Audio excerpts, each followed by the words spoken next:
waje mu buzima bwanje Kristo umindura mushasha naho nahora nibikomeye nabwo banogira naho nahora nibikomeye nabwo banogira naho nahora nibikomeye nabwo banogira yanchunguje amaraso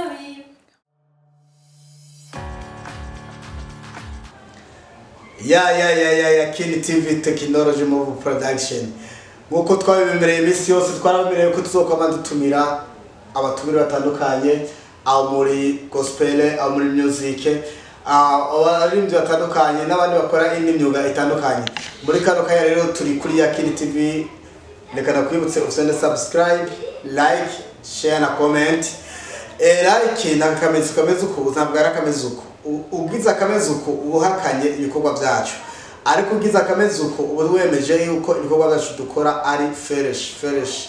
Rero ko bisanzwe rero uno munsi duse umutumire adasanzwe mu njana ya gospel, nawe akaba atari wundi nta muntu yivuga atanyoye, reka yivuge wenyine. ni Sandra. Sandra irindi Igiraneza.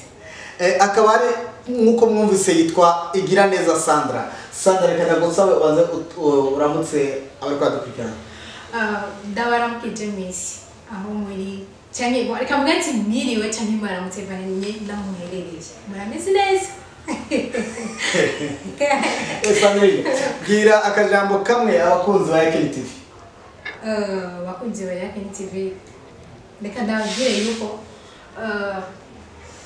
okay, reka ndabwire barako byinshi wabivuze nubwo nashaka ndabwire ngo bagire subscribe, like, comment and share. Be wabatwivuga nizere yuko barikoze ndabasabye please nimuvyirengagize.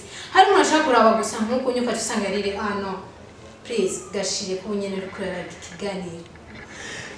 Ngo mwimbere mwishwi giwe nawe sundi no murenze rurangira ngo muri Buja Forever, akaba yitwa muri music ende gospel, akaba yitwa Sandra Igiraneza. Ngo twita ikiganiro. Reka rero tugende ku kiganiro nyezina. Twarakubonye muri music ya gospel, ariko imbere yuko tukora muri music ya gospel twaratukubona muri cinema serious. Bega ivyo bintu bavyadukanye gute? Ni ingeso mbi canke ni ingeso nziza? Ni ingeso nziza. Uretse ndabwire uko hari ibintu bigenda birahinduka ku muntu, kuko je naravye icyonyoruhira cyangwa gateka mbandanye ndiremba kubera ibintu byo gukina amafera ni byiza, ariko je naravye ikintu gishobora kunyorohereza. Nico nabonye icyonyorohereza ivanye na time yanje mafisi. Wabikoze kubera time cyane wabikoze kubera muhamagara? Byose birimo. Cyambere muganda bikoze kubera muhamagara. Kuko nkajewe cyifuzo ise nubwo itarambaza cyifuzo cya Senita, icyifuzo cyanje fise no kuvuga ubutumwa ndabicishije mu ndirimbo ku buryo umuntu wese aza kumvira indirimbo yanje azoca yifuza kugira gukiza akakira Kristo n'umwami mukiza mu bugingo bwiwe. Imbere yo dushika ko nteko yawe nkuko bivuze uti sindabikubaza, nagenda nakubaze aka kabazo. Mbega ni iki cyatunyukizwa? Ikintu cyatunyinyizo Bajese avuga ngo gukizwa nakuze nk'ijiji. Biraba ko muri apara kijiji. Ego bivanye n'umuryango ukuriya. Sandrine, uratahura ijambo agakiza n'ijambo gukurira mu muryango w'abakijiji? Ndabitahura cyane gose. Ariko mwe ndabwira ikintu kimwe, ego hariho umuntu ashaka gukurira mu muryango w'abakijiji, sivyo? Ariko ugasanga ntatwaye yabo bene uvuga yuko ari ikigawaje ntatwaye. Donc uko abavyeyi basi zampanuro z'abavyeyi cyane na ingeso nziza z'abavyeyi niko no kivuga. N'uwundi rero akurira yisunza abavyeyi biwe ukuntu bameze niho rero novuga ati ujya mugari wavuze ati ifizi ntawe itendera nkasi ntiyabesha. Kuko hajya kenshi umwana akura yisunze ingeso ariko arabona canke imico ariko arabona ko bafitewe canke mu rugo. Mbega mu kwinjira mu muhamagaro w'abavyeyi nivyakubereye imvune ko numva atari ibintu birondereye? ya ntabwo byambereye imvune na gatoya kuko nakuze numva ndabikunda ya nkunda kuririmba none sigare wamagawe n'Imana Jenge nahamagaye n'Imana aho ushatse kuvuga gute urazi kuvuga ngo nakayitavye Imana mbere urazi cyo gisigara kintu Meio ela não tem demanda, sabe? Não, ok. Avuze ngo nigere hamagwe n'Imana. Abantu bako baradukurikirana cyangwa ati ujya muntu rero yaragaye Imana burya ntiyayitavye. Sinavuze kwitaba Imana atandukanye. Ni ryari witavye umuhamagaro w'Imana? Kuko nabamvu numva ngo bari mu muhamagaro w'Imana. Inamara ijambo umuhamagaro riva mu guhamagara. Ni ryari wowe wumvise umuhamagaro w'Imana muri wowe? Jewe umuhamagaro gusenga cyangwa kuririmba ushatse kumbaza ati ni ryari basi watangiye kuririmba cyangwa ni ryari umuhamagaro kuririmba wakujemo? Okay. Jewe kuririmba nabitangiye 2019 uko nakubwiye. Maze twangura 2019 no kuvuga icyo gihe nararirimbye indirimbo imwe. Ise fin du monde ni indirimbo nakoranye n'uwundi muririmbyi yitwa Jacob. Rero tumaze kana iyo ndirimbo ariko kubera itanyururiza parce que nari ku ishuri cyamvuga ati sinokora ibintu bibiri. Kandi apaye ibyo nari nkiri muri bimwe bya film gukina. Cyamvuga ati rero simbona yuko ishuri gukina no kuririmba nashaka kwifatanya ari byose. Mu bico gihe cyambandanya school no gukina. Maze kwandanya rero ukobonye haizwe na vuga ati ndafisa kanya nubwo katabaye kakinyorohereza ndavuga ati okay gukina no kuririmba ndakwiye gufatamo kimwe. 2021 niho nacafata rero decision y'ikintu kimwe cyambitamo kugira kuririmba no kuvuga gukina cyamvuga ati stop ngabafate mubwira imwe yongereye ku mu gihe wari usanzwe uri muri cinema science mbega watanga ubutumwa buhe? Jewe ubutumwa nakunda gutanga kenshi navuga yuko ubutumwa kenshi nakunda gukina niyo mahore bakunda kuma barakunda kuma hole tuvuge nk'abantu kenshi usanga bafata nk'abavyeyi ugasanga nk'umwana waragwaye agiye kumutwara nko ku mufumu ndakubwira avuga ati niho hashobora mugabo naje hole navuga nakunda gukina ni hole yo kwerekeza yuko ku mufumu adashoboye ahubwo muri Kristo ariho hari ubushobozi gusumba abandi bose tubana ngafuse cyangwa tushobora kwishimira. Tumva yuko uravukinye ivuga butumwa wereka abantu yuko bakwiye kutizera abafumu bakwiye kwizera Imana nyine. Niki wagaye muri cinema sale yazi kugira wowe ufata umuziki? Cyo novuga ngo naragaye mu kwe kimwe gusa urabana mudabwire ibintu byo gukina kenshi ni ikintu nagiye kubibona mu vraiment nagiye kubona ibintu bigoye cyane kandi bisaba yuko ufata umwanya munini kuko ni repetition toujours si misi yose ariko kenshi ni ikintu cyane uha umwanya gose ariko kuririmba nashaka kwicara ego ni indirimbo iratwara igihe kinini sivyo indirimbo nashaka no kwikompoza mu ijoro ariko film ntuzovuga ati ngo ndagiye ngo gukora repetition mu ijoro umva rero ça dépend même umuntu wese arafise ikintu umva shaka se vuga nje nabyihitiyemo ariko ni Imana yonyine yabishatse kugira inkoreshe muri ubu buryo. Ndumva neza yuko uvuga ati je nahunze ibibazo mpura navyo muri filme niyo mpamvu byatse no ndabihunga ariko iyo nkoze umuziki nta bintu bintera stress bihari. No suko bihunga nakubwira ati sinibaze yuko ari jewe uganje nabyihitiyemo kuko ndafise ubungabo kandi asumba abandi bose ashaka kuza rimwe gusa gahindura ivyumvira byanje namukubwiye ni Kristo nizere yuko ari we yahimitiyemo ukora iki gikorwa cyo kuririmba kuko mvuga ubutumwa bwiwe. Mbega maziga cinema sale yazi nta butumwa ariko avuga bwa Kristo? Nakubwiye ariko nabikubari nabwiye ati byose musanze navuga yuko jewe noneho ahantu aho twakinira kenshi twakora ibintu byerekeye Imana kenshi ariko umenye yuko abandi bantu bashaka gukina film ugasanga vraiment nitsigishije umuntu ugasanga ikintu rakiravye na kintu kimukuye ariko twebwe vraiment ibintu twakina ni ibintu byahinduye hari nk'abantu benshi vraiment twashaka gukina bakavuga ati ndukuri madufashije kuri kagiye gakino makinye ibintu nk'ibi parce que nka twebwe barakunda kudutumira cyane mu ma église atandukanye tukaje gukinira bakunzi ba Ken TV imbere ko tubandanya uwadufitiye hagati nagana babwire ko turi kumwe n'umuririmbyi adasanzwe muri mujana ya gospel ubona akaba ari inde ari Irakoze Sandrine ni Irakoze no ni okay reka ndabwire bakunzi ba Ken TV kuri YouTube yanje ni Sandra Gospel 257 reka ndagasubiremo ni Sandra Gospel 257 reka ndabyivugira cyane ngo wowe ngoranya nk'abari reka ndabwira ngo gusimbire kuri Sandra Gospel 257 mugire like share and comment kugira donc ndaryoherwa cyane iyo mbonye commentaire zanyu nkuko murambwira ati ibintu bitogenda uko canke bimeze kuno kukwera bituma bwira intege cyane mukamuvye ari Sandra akaba ari rero turayaga makano kanya Sandra ndumva uravuye muri Cinema Sale yazi kubera ibibazo bimwe bimwe ubona yuko bidahwana no kwizera kwawe ngira hari ibyo wasanze wo kina muri cinema ari gusanga ntibijanye no kwizera kwawe mbe Sandra kumbura ise uvuze ngo muzo muhiriwe igihe bazokwita amabuye bakabatuka bakabahama bahora izina ryaje mbega uko bize cinema kubera ibibazo uri kurahura navyo nagera ari kuhangana navyo kugira ngo aho ijabo ry'ibare bandanye gutera imbere ariko nibaze yuko n'ubundi ndikunda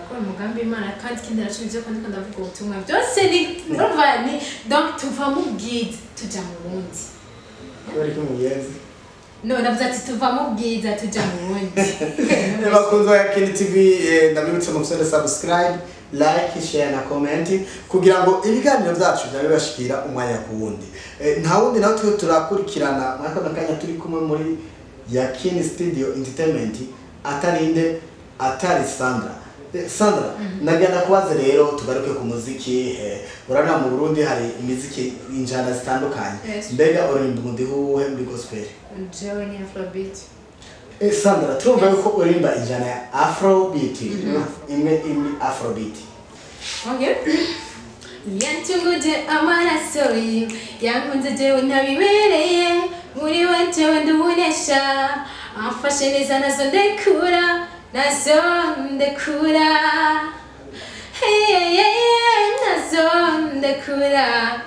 murabyumvise rero afrobeat akaba ari nazo ndekura bamwese nawe ndirimbo ya munani n'irya 12 urabyumva namwe bakunze ba Ken TV Burundi tonda subscribe like share na comment wifuza gushika kuki hamwe n'umuziki wawe okay cyambere jewe ndifuza yuko nako nanakivuze ndifuza yuko umuntu wese aza kumviriza indirimbo yanje ati izimuhindure ndifuza yuko vraiment Imana kandi yongereza amavuta cyane gose kuburyo umuntu wese aza kumviriza iyi ndirimbo yanje aza kumva changement muri we kubwo ubushobozi bw'Imana n'amavuta Imana izaba yasize iyo ndirimbo ico cyo cyambere nifuza yuko abantu bakumva ubutumwa bwanje ndiko ndabucisha mu ndirimbo bagakizwa abataramenya Imana cyangwa abataramenya Kristo nabo nyene bakamumenya ico nico cyambere jewe nifuza niki wifuza gushika ko kindi ikindi nifuza gushika ko ndifuza imbere zimbo zanje apana ngo zime zivuzwa nga mu Burundi gusa zimenyekane no mu yandi mahanga mbone ndiko ndakorana amakora mbone abandi bantu nawe ntazi wazo hose shika none bifuza ni byinshi ngwe Imana bigwe ndabyakiriye bakunzi ba Ken TV tubitse ko turi kumwe n'umukozi w'Imana Sandrine akaba ari sengera mashengerihe muri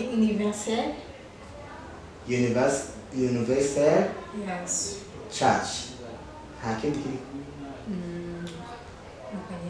kubatakoze bakurundira he kubatanzi nabwiye bakunzi ba Ken TV ni kuri nabwiye YouTube ni Sandra Gospel 257 mais no kuri page de Facebook ni Sandra Gospel 257 mbega birashobora ko tunakora bitandukanye barabantumira ndakwibariza akabazo uri umukizwa yego nakijije agakiza ni iki agakiza ni iki agakiza nuvuga yuko cyambere agakiza nibaza yuko hari kugendera mu nzira z'Imana donc ni kugenda kw'Imana ishaka kandi agakiza n'ikindi nacyo umugabo udakeneye kugenda uko Imana ishaka kubahiriza amabwiriza y'Imana nibaze yuko ico ari agakiza gakomeye cyane rwose umaze kuba mubahiriza ajya amabwiriza cu mbega nagana kwezi kandi kabazi hariho abantu bakijijwe batemera utwo tuntu bisize ku gahanga n'utwo bisize ku munwa mbega ntahantu barakwiye ko tubatsitaza iyo muhoye wadusize uri muri ibyo gospel wapi nta muntu n'umwe arambwira ko imitsitaza Sandrine ijoro ry'abavuga ngo ntugakore ko urugo he no kongere ko kucimana yaguhaye ariko ndabona wowe natoye amatwi n'ibyo arabyihanganiye yes nigowe nabwo natigabana cyo gusa niko baratira bivanye n'ukuntu nayisize bamwe bakiriti